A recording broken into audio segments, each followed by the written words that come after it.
Hello everyone, welcome to Okul classes. Okul classes में आपका स्वागत है। पिछली क्लास में हमने चाइना और इंडिया के बीच में जो ब्रह्मपुत्र नदी के डैम्स को लेकर के विवाद है, डिस्प्यूट है, कंसर्न्स है, उस पर डिस्कस किया था और देखा था कि इंडिया उसको काउंटर करने के लिए क्या कर रहा है। आज की जो हमारी क्लास है वो हम अब आज इंडिया और पाकिस्तान के रिलेशनशिप को शुरू कर रहे हैं, जो कि काफी महत्वपूर्ण है। और इसमें हम आज border dispute of India and Pakistan देखेंगे। ठीक है, जैसा कि आपको मालूम है कि ये दोनों जो है परंपरागत प्रतिद्वंदी हैं। इनके जो बॉर्डर डिस्प्यूट है वह ऐतिहासिक समस्या है। ये आपका पाकिस्तान है और इंडिया, ये दोनों के बीच में जो विवाद है वो काफी सेंटिमेंट से भी जुड़ा हुआ है, दोनों तरफ के लोगों के सेंटिमेंट से भी जुड़ा हुआ है, राष्ट्रवाद से जुड़ा हुआ है। तो इसलिए टॉपिक काफी इंटरेस्टिंग होने वाला है। और चलिए फिर शुरू करते हैं। जो हमारा इंडिया और पाकिस्तान का जो डिस्प्यूट है, विवाद है, बेसिकली ये ब्रिटिश का टाइम पे जो पार्टीशन हुआ था उसके बाद से ही शुरू हुआ था। ठीक है, जो दो अलग अलग राष्ट्र बनाए गए थे। इंडिया जहाँ पे डोमिनेटेड बाई हिंदू, मतलब हिंदू मेजोरिटी में है। वहीं पे पाकिस्तान ये डोमिनेटेड बाई मुस्लिम है। ठीक है, जहाँ मुसलमान मेजोरिटी में है। आप यहाँ पे देख सकते हो कि ये जो विभाजन हुआ था जो इंडिया और पाकिस्तान का, वो रिलीजियस सेंटिमेंट्स की वजह से ही हुआ था। जो रीजन्स थे रिलीजियस सेंटिमेंट, लेकिन जो बहुत सारे हिंदू पाकिस्तान में भी थे और बहुत सारे मुस्लिम इंडिया में भी थे और हैं भी। ठीक है, तो ये केवल रिलीजियस रीजन था, लेकिन जो डिवीजन हुआ था, पार्टीशन हुआ था, ये आपको बहुत कम लोग बताते हैं कि जो पार्टीशन हुआ था वो रिलीजियस बेसिस पे नहीं था कि एक तरीके से जो सारे मुसलमान पाकिस्तान चले जाए, सारे हिंदू इंडिया आ जाए। ऐसा कुछ नहीं था। उसमें एक जियोग्राफिकल फैक्टर था। ठीक है, जियोग्राफिकल प्रॉक्सिमिटी का उपयोग किया गया था, यानी कि भौगोलिक समीपता। जिन क्षेत्रों की भौगोलिक समीपता है उसके हिसाब से वो इंडिया और पाकिस्तान को चूज कर सकते हैं। ठीक है, तो विभाजन जो हुआ था वो इसके आधार पे हुआ था, जियोग्राफिकल प्रॉक्सिमिटी के आधार पर। और जो रीजन था वो हिंदू मुस्लिम जो एक तरीके से डिवाइड था, और जो मोहम्मद अली जिन्ना की महत्वाकांक्षा थी, राजनीतिक महत्वाकांक्षा, उससे प्रेरित होकर के ये पार्टीशन हुआ था। ठीक है, उसके बाद जो बॉर्डर्स थे वो ब्रिटिश इंडिया के द्वारा निर्धारित किए गए थे। Despite the establishment of diplomatic relations after their independence, the immediate violent partition, wars, terrorist attacks, and numerous territorial disputes overshadowed the relationship. जैसे जो विभाजन हुआ था उसके ठीक बाद जो है कूटनीतिक संबंध स्थापित हो गए थे, लेकिन उसके बाद क्या हुआ कि आप देख रहे हो यहाँ पे जो पार्टीशन के बाद जो वायलेंट प्रोटेस्ट हुए थे, जो वायलेंस हुआ था, जैसे कि हिंदुओं को पाकिस्तान में मारा जाने लगा है, मुसलमानों को इंडिया में मारा जाने लगा। इस तरीके के जो सांप्रदायिक दंगे भड़के, जो युद्ध हुआ था 1948 का कबायली युद्ध, जो पाकिस्तान ने कश्मीर पे हमला करवाया था, उसके बाद आतंकवादी घटनाएं जो होने लगी। ठीक है, और बहुत सारे जो टेरिटोरियल डिस्प्यूट्स थे, इनकी वजह से रिलेशनशिप जो इंडिया और पाकिस्तान का था, डिप्लोमेटिक रिलेशनशिप, वो कहीं पीछे छूट गया एक तरीके से। उस पे अभी अब इन पे दोनों का फोकस होने लगा। जो समस्याएं करंटली एमर्ज हुई थी 1947 की आजादी के बाद, दोनों देशों ने 3 युद्ध लड़े थे। आप सोच रहे होंगे 3 युद्ध कौन कौन से हैं। ठीक है, 1948 का वॉर, 1965 एंड 1971 का वॉर, ये जहां पे बांग्लादेश बनाया गया था। ठीक, और तीनों में पाकिस्तान को हार का सामना करना पड़ा था। और एक जो है अनडिक्लेयर्ड वार, जो कारगिल का था। ठीक है। और उसके बाद से जो है बहुत सारी झड़पें होती रहती हैं बॉर्डर पे, मिलिट्री स्टैंड ऑफ होते रहते हैं, तो ये अनगिनत है। तो ये एक तरीके से पूरा ओवरव्यू है जो दोनों देशों के बीच में रिलेशन है। और जो कश्मीर को लेकर के जो विवाद है, वो मेन सेंटर पॉइंट है इन सारे कॉन्फ्लिक्ट्स का। इन सारे जो संघर्ष हैं, उनका मेन जो सेंटर है वो है कश्मीर, कश्मीर डिस्प्यूट्स। 1971 के अगर वॉर को छोड़ दिया जाए, उस समय बांग्लादेश की आज़ादी के लिए ये वॉर लड़ा गया था इंडिया के द्वारा। श्रीमती इंदिरा गांधी जी उस टाइम पे प्रधानमंत्री थी भारत की, जो कि काफी बोल्ड डिसीजंस के लिए जानी जाती थी। उनके टाइम पे ये बांग्लादेश के लिए लड़ाया गया था। बाकी जो जो भी कॉन्फ्लिक्ट्स हुए हैं उसमें जो सेंटर रहा है वो कश्मीर रहा है। बांग्लादेश जो 1971 का जो वॉर हुआ था, इससे ईस्ट पाकिस्तान को बांग्लादेश जो है अब उसको आज़ादी मिली थी। उसके बाद बहुत सारे प्रयास किए गए, इफेक्ट्स एफर्ट्स लगाए गए, ताकि जो बायलैटरल टाइज हैं दोनों देशों के बीच में वो सुधारे जा सके, और which were successfully in de-escalating tensions to certain extent. और वो प्रयास जो है कुछ समय तक जो दोनों देशों के बीच में जो टेंशन थे ना, उसको बांधे रखने में, रोके रखने में कामयाब भी हुए थे। और लेकिन जो ये प्रयास किए जा रहे थे वो कुछ लोगों को पसंद नहीं आए थे। वो कौन से लोग थे? आतंकवादी थे, जिन्होंने जो दोनों देशों के बीच में जो ये शांति की वार्तालाप होती थी, बातें होती थी, और जो सीज फायर की अ, परंपरा पर दोनों उतरे थे, उसको प्रभावित करने के लिए टेररिस्ट जो है अस्थिर करने में लगे रहते थे। ठीक है। इसी तरीके से बहुत सारी जगहों कई बार जो है सीज फायर वायलेशंस भी हुए। तो ये एक तरीके से इंडिया पाकिस्तान का रिलेशनशिप बना। अगर बात करें हम बॉर्डर की, तो जो बॉर्डर इंडिया के स्टेट्स पाकिस्तान के साथ शेयर करते हैं वो कुछ इस प्रकार से हैं। जैसे गुजरात की बात की जाए तो गुजरात का 506 किलोमीटर का बॉर्डर पाकिस्तान से लगता है। राजस्थान का 1170 किलोमीटर बॉर्डर लगता है। पंजाब का 425 किलोमीटर बॉर्डर लगता है। अब जैसे बाघा बॉर्डर आपने सुना होगा, काफी फेमस है, वो पंजाब में है। जम्मू कश्मीर और लद्दाख का 1222 किलोमीटर का जो बॉर्डर है वो अ, पाकिस्तान के साथ लगता है। तो ऐसा अगर पूछा जाए कि सबसे ज्यादा बॉर्डर किस स्टेट का लगता है, तो वो जम्मू कश्मीर और लद्दाख। तो अभी अगर लद्दाख को निकाल दिया जाए तो फिर कश्मीर आ जाएगा, सॉरी राजस्थान आ जाएगा, क्योंकि लद्दाख को अलग कर दिया गया है कश्मीर से अब, जब आर्टिकल 3 जो री ऑर्गेनाइजेशन एक्ट आया था जम्मू कश्मीर को 1919 में, उस पे। तो जो टोटल बॉर्डर की लेंथ है वो 3323 किलोमीटर है, और ये बांग्लादेश और चाइना के बाद थर्ड नंबर पे आता है। जैसा कि हमने पिछले क्लासेस में बात किया था कि चाइना बांग्लादेश का सबसे ज्यादा है, उसके बाद चाइना है, उसके बाद अब पाकिस्तान है।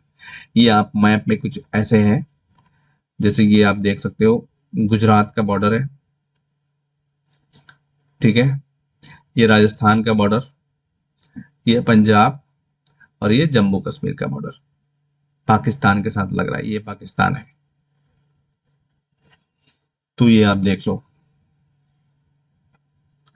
ये हम एक अंडरस्टैंडिंग के लिए चीजें देख रहे हैं। अब देखो यहाँ पे जो फॉलोइंग टेरिटरीज आर डिस्प्यूटेड, ये जो टेरिटरीज हैं ये डिस्प्यूटेड है। कश्मीर है, कश्मीर में कई रीजन है डिस्प्यूटेड, जिसपे हम बात करेंगे अलग से। सियाचिन ग्लेशियर है, ठीक है, और सर क्रीक डिस्प्यूट है, सर क्रीक डिस्प्यूट ही है, सर क्रीक ये है, ठीक है। एक बहुत छोटा सा स्ट्रिप है वाटर का, लेकिन यहाँ पे इसका जो आर्थिक महत्व है वो बहुत ज्यादा है दोनों देशों के लिए, पाकिस्तान के लिए भी और इंडिया के लिए। ये सर क्रीक है।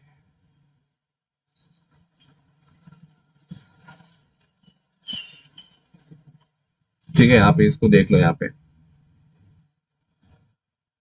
ये जो मैप है गुजरात का, जो वो यहाँ पे पड़ता है, सर क्रीक।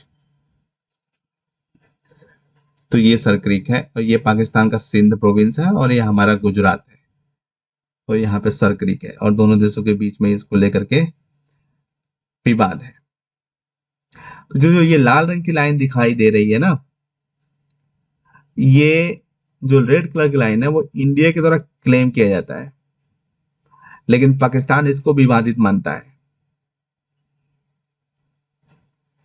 और उसी तरीके से जो ग्रीन कलर की जो लाइन है, उसको पाकिस्तान के द्वारा क्लेम किया जाता है, और इंडिया इसको विवादित मानता है।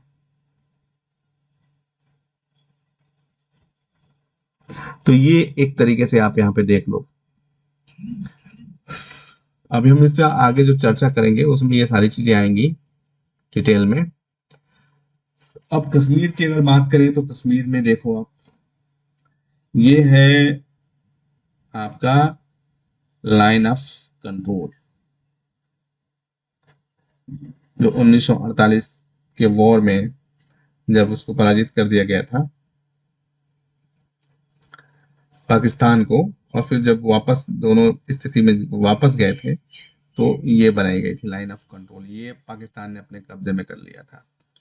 इसको जो है पाक ऑक्युपाइड कश्मीर या पाकिस्तान एडमिनिस्ट्रेटेड कश्मीर बोलते हैं, और ये गिलगित बल्तिस्तान भी बोलते हैं इसको।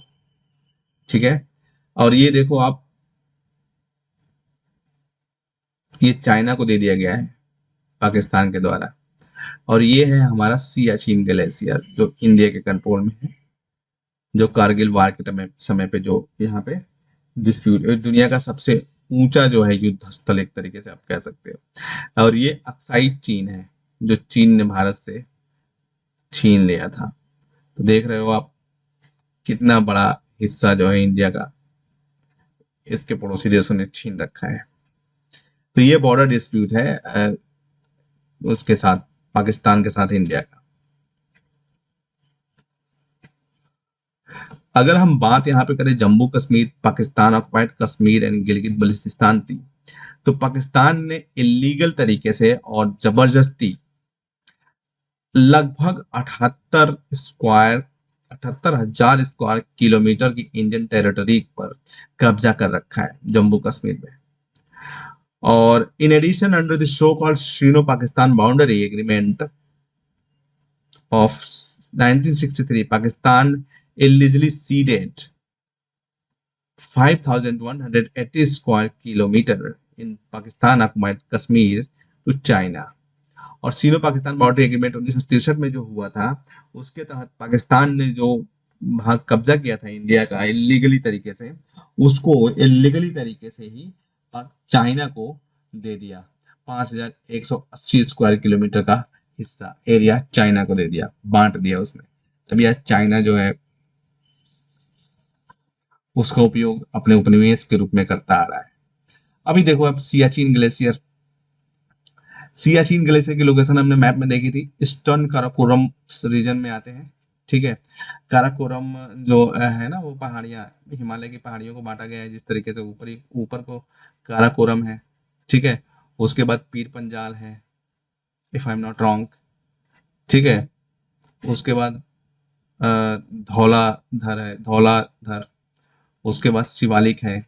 इस तरीके से जो बांटा गया है, मे भी हो सकता है कि मैंने एक जगह पे फैक्ट गलत बताया हो इसमें, ये धौलाधर धौलावीर की मुझे याद नहीं आ रहा है इसमें, लेकिन इस तरीके से बांटा गया है। तो जो ईस्टर्न मोस्ट ऊपर जो है ना, उसको काराकोरम बोलते हैं, काराकोरम रेंज बोलते हैं। तो ईस्टर्न काराकोरम में वहां पे सियाचिन ग्लेशियर स्थित है, और ये हिमालय में है, तो हिमालय में ही होगा, ऑब्वियस सी बात है। Just east of the actual ground position line between India and Pakistan के जस्ट ईस्ट में है, जो लाइन ऑफ एक्चुअल पोजीशन है। एक बार आप चाहें तो और मैप देख सकते हैं यहाँ पे, ये देखो, ये लाइन ऑफ एक्चुअल कंट्रोल है। ठीक है, इसके जस्ट ईस्ट में ये रीजन है सियाचिन ग्लेशियर, और ये काराकोरम रेंज में आता है। यहाँ पे आपको काराकोरम पास भी है, सॉरी यहाँ पे। तो ये आपने देखा एक तरीके से सियाचिन ग्लेशियर की लोकेशन। The entire Siachen glacier with all major passes is currently under administration of India, thank God, since 1984। Operation Meghdoot करके जो है इंडिया ने इसको अपने कब्जे में लिया था 1984 में। उसके बाद से ही वो इंडिया के एडमिनिस्ट्रेशन में है। ठीक है। अब एक सोल्टोरा रिज है, सोल्टोरा रिज।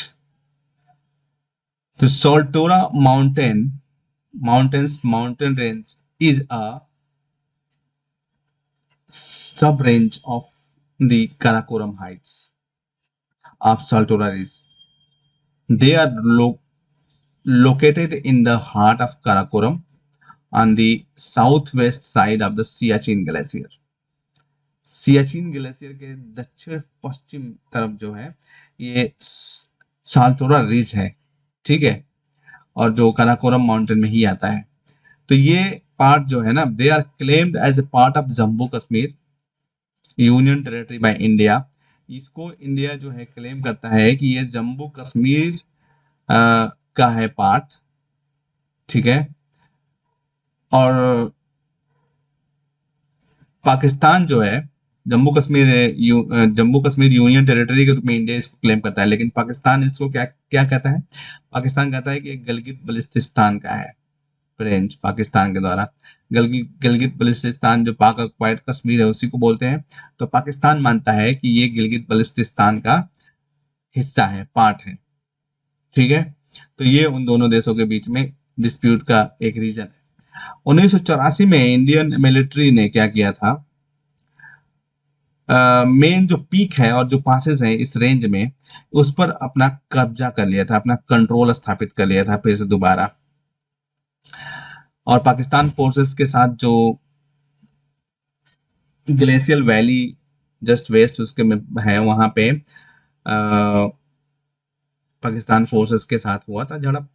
उसके बाद से इंडिया ने इस पे कब्जा कर लिया साल्टोरा रिज पर, ठीक है। ये अभी हम एक तरीके से छोटे छोटे जो टॉपिक है उनको देख रहे हैं।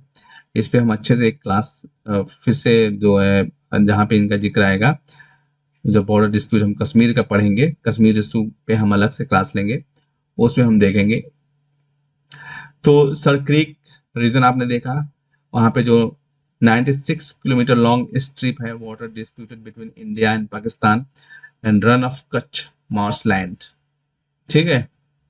जो दलदली भूमि है रन ऑफ कच्छ की गुजरात में, वहां पर ये 96 किलोमीटर में फैली हुई एक वाटर स्ट्रिप है, पट्टी है, जल की पट्टी, मतलब वाटर स्ट्रिप, पानी की पट्टी आप कह सकते हो। ये जो पाकिस्तान है यहाँ पे, जैसा हमने मैप में देखा था, सिंध प्रोविंस पाकिस्तान का, और ये है आपका गुजरात, यहाँ पे ये आपका सर क्रीक है। तो पाकिस्तान इस पे क्लेम करता है the line of the to follow the eastern shore of the estuary, while India claims the central line, differing interpretations of the paragraph 9 and 10 of the Bombay government's resolution of 1914 signed between the government of Sindh and Rao Maharaja Kutch. ये एक Bombay government resolution जो sign किया गया था 1914 में सिंध सरकार और राव महाराजा कच्छ के द्वारा। उसमें जो पैराग्राफ 9 और 10 में जो इंटरप्रिटेशन दिया गया है, उससे अलग पाकिस्तान का ये जो क्लेम है वो है, और इंडिया जो है उसके सेंट्रल लाइन पे क्लेम करता है, और पाकिस्तान उसमें जो जो उसकी पूरी लाइन है ना, स्ट्रिप है, उस पे क्लेम करता है कि ये मेरा है।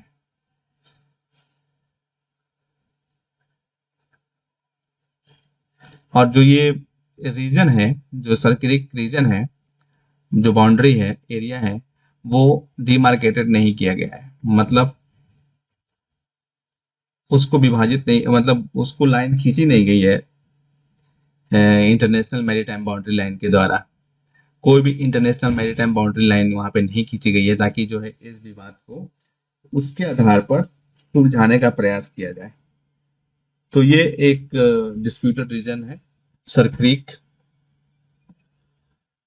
अब हम यहाँ पे देखते हैं कि इंडिया और पाकिस्तान के बीच में जो ये बॉर्डर डिस्प्यूट है, उनको रिजॉल्व करने के लिए प्रयास क्या किए जा रहे हैं दोनों देशों के द्वारा। क्योंकि आप देखोगे जो दोनों देशों के जो बीच में जो विवाद है, जो अ, जो विवाद क्या तनाव है, एक तरीके से आप कहो तनाव, उसका समाधान क्या है? उसका समाधान कई तरीके से निकाला जाना चाहिए। एक तो G to G, government to government बात होनी चाहिए, हम ट्रैक डिप्लोमेसी की बात अगर करें तो, ठीक है। बी टू बी भी होना चाहिए, बिजनेस टू बिजनेस, और पी टू पी भी होना चाहिए, पीपल टू पीपल भी बात होनी चाहिए, ताकि जो है लोगों को एक दूसरे के बारे में पता चले। इस दोनों के बीच में जो है संबंधों में इस तरीके से भी सुधार लाया जा सकता है। पब्लिक डिप्लोमेसी में हमने पढ़ा था इसको, ठीक है। आप जो भी हमने पीछे पढ़े थे, पब्लिक डिप्लोमेसी, पैरा डिप्लोमेसी, और डायस्पोरा, इन सब का यूज अपने आंसर में कर सकते हो। आप अपने अपने स्तर पे भी समाधान बता सकते हो। आखिर में जो कॉन्फिडेंस बिल्डिंग मेजर्स हैं, जो विश्वास बहाली की जो प्रक्रिया है, वो कैसे पूरी की जाएगी? वो इसी तरीके से तो पूरी की जाएगी, ज्यादा से ज्यादा स्तरों पे बातचीत हो और दोनों देश एक दूसरे को समझे और दोनों के बीच में म्यूचुअल ट्रस्ट डेवलप किया जाए, ठीक है। क्योंकि आज का जो जमाना है, वहां पे क्या है कि इकोनॉमिक डेवलपमेंट पर ज्यादा फोकस किया जा रहा है। जो ग्लोबलाइजेशन का एरा चल रहा है इस टाइम पे, तो इकोनॉमिक डेवलपमेंट पे ज्यादा फोकस है। तो इसके लिए जो ट्रेडिशनल डिस्प्यूट्स हैं उनको रिजॉल्व करना जरूरी है ना। बॉर्डर डिस्प्यूट में ही फंसे रहोगे तो फिर हथियार, डिफेंस, इन सब में जो है पैसे खर्च होंगे और उसका जो है डेवलपमेंट नहीं हो पाएगा इस तरीके से। अगर आप देखो यूरोपियन कंट्रीज को, वेस्ट की कंट्रीज को, तो उनमें इकोनॉमिक प्रतिस्पर्धा ही बहुत बड़े लेवल पे, वही उनके रिश्तों में मेन फैक्टर होता है। यहाँ पे जो थर्ड वर्ल्ड कंट्रीज हैं, जो उपनिवेश रहे हैं, आजादी के बाद से ही उनके अंदर इस तरीके की एक समस्या रही है, सीमा विवाद। और दूसरी बात, जो दोनों देशों की सरकारें हैं, उनमें राजनीति नेता हैं, उनके अंदर पॉलिटिकल विल की कमी होती है कि वो मतलब चुनाव में फायदा लेने के लिए नेशनलिज्म को प्रमोट करने के चक्कर में वो इस जो पड़ोसी देश है उनके साथ बॉर्डर डिस्प्यूट पे चर्चा करेंगे और एक तरीके से गौरवान्वित करने की कोशिश करेंगे अपने जो कंट्री के लोग हैं, उनके अंदर राष्ट्रवाद कूट कूट के भरने की कोशिश करेंगे इसके आधार पे। ये एक टैक्टिस रहा है। चाइना भी जैसा कि करता है इंडिया में बॉर्डर डिस्प्यूट, जब चाइना की गवर्नमेंट के खिलाफ वहां पे इंटरनल असंतोष ज्यादा लोगों के अंदर बढ़ने लगता है, तो चाइना भी ऐसा करता है। तो इन सब से निपटने के लिए एक जो है बहुत पॉलिटिकल विल की भी जरूरत पड़ेगी। अब यहाँ पे देखो आप, कंपोजिट डायलॉग फ्रेमवर्क, ठीक है, जो कि 2004 में शुरू किया गया था। और इससे क्या हुआ कि जो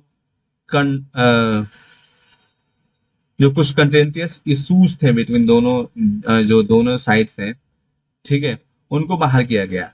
और जो है बहुत सारे जो इश्यूज हैं उन पे अच्छा काम, प्रोग्रेस भी हुआ, विकास भी हुआ। जो बातचीत होने से दोनों के बीच में जो कुछ विवाद के मुद्दे थे, उन पर सहमति बनने की दिशा में प्रयास हुआ। बातचीत करने से ये भी पता चलता है ना कि आपका डिसएग्रीमेंट किस मुद्दे पे है, और बातचीत ही नहीं होगी तो कोई सॉल्यूशन तो निकलना दूर की बात है।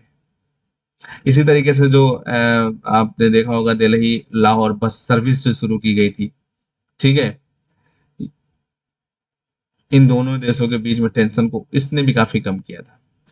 सद्भावना के रूप में जो चलाई गई थी बस सेवा दिल्ली से लाहौर तक, उसका भी काफी जो है अच्छा प्रभाव पड़ा है दोनों देशों के संबंधों के बीच में। हाल ही में ऊफा एग्रीमेंट जो हुआ था, ठीक है, was met during the meeting of the national security advisor of the both nations। ऊफा रसिया में, ठीक है, दोनों देशों के जो सिक्योरिटी एडवाइजर्स थे, राष्ट्रीय सुरक्षा सलाहकार, उनकी मीटिंग में जो है ऊफा एग्रीमेंट हुआ था, जिसके कुछ पॉइंट्स यहाँ पे मैं हमने दिए हैं उसको अब देखो, ठीक है। Early meetings of DG BSF and DG Pakistan rangers followed by DGMOs, ठीक है। जल्दी जल्दी मीटिंग किया जाएगा, जो DG BSF और DG पाकिस्तान रेंजर्स के बीच में मीटिंग्स होंगी। जैसा कि हमने बात किया था कि ट्रैक डिप्लोमेसी, उसी के थ्रू आप इसको रख सकते हैं।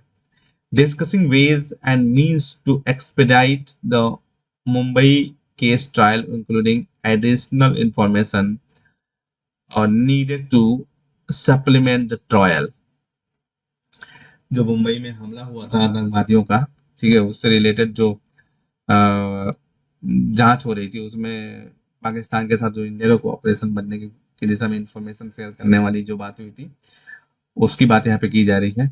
इसी तरीके से जो है दोनों देशों के बीच में विश्वास बहाली को बढ़ाया जा सकता है, और ये प्रयास भी किया गया था। OPA agreement has now become a new starting point of any future India-Pakistan dialogue, which is major gain for India.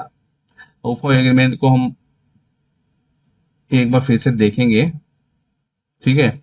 यहाँ पे ये थोड़े से हाइलाइट्स दिए हुए हैं, जो हमको ये देखना था कि ये प्रयास किए क्या जा रहे हैं। जो हमने बैकग्राउंड की बात करी थी, India Pakistan dispute, border dispute है, तो अभी हम एक कश्मीर का जो क्लास लेंगे उसमें इस पर ब्रॉडली डिस्कस करेंगे। तो ऊफा एग्रीमेंट जो है, अब फ्यूचर में इंडिया और पाकिस्तान के बीच में जो डायलॉग होने वाले हैं, उनका एक तरीके से बेस बनेगा, ठीक है, जो इंडिया के लिए एक बहुत बड़ी उपलब्धि होगी, क्योंकि इंडिया तो चाहता ही है कि बातचीत से ही मामले को सुलझाया जाए। तो इस प्रकार से हमने इस क्लास में आज देखा इंडिया पाकिस्तान रिलेशंस में बॉर्डर डिस्प्यूट को देखने की कोशिश की है, ठीक है। तो आज के लिए बस इतना ही। अब अगली क्लास में हम पढ़ेंगे कश्मीर डिस्प्यूट, कश्मीर का जो इश्यू है, ठीक है, जो आपके एग्जाम के लिए बहुत महत्वपूर्ण होगा। तो अगर आपने अभी तक हमारे चैनल को सब्सक्राइब नहीं किया है तो जल्दी से कर लीजिए, और साथ ही बेल आइकॉन को प्रेस कर लीजिए, ताकि आपको हमारे आने वाले वीडियोस के नोटिफिकेशन समय समय पर मिलते रहें। अगर आपको इस टॉपिक में समझाया गया किसी भी कॉन्सेप्ट को लेकर कोई भी क्वेरी है, तो आप नीचे कमेंट सेक्शन में लिख सकते हैं। मैं खुद पर्सनली उसको रिप्लाई 24 घंटे के भीतर करूंगा। आप हमें सुझाव भी दे सकते हैं, ताकि अगर जरूरत पड़े तो हम उसमें सुधार कर सकते हैं। आप हमसे हमारी ओकुल वेबसाइट, हमारे Facebook page, Twitter page, Telegram channel या फिर ईमेल के माध्यम से भी जुड़ सकते हैं। ये सभी लिंक्स नीचे डिस्क्रिप्शन में दिए गए हैं। और इन वीडियोस को अपने दोस्तों के साथ, अपने कलीग्स के साथ शेयर करना नहीं भूलें, ताकि इनसे सभी की हेल्प हो सके। इस सेशन में हमसे जुड़ने के लिए आपका धन्यवाद। मिलते हैं अगले सेशन में बहुत जल्द। तब तक ओकुल के साथ लर्निंग को एंजॉय करते रहें। आपका दिन शुभ हो। Thank you so much.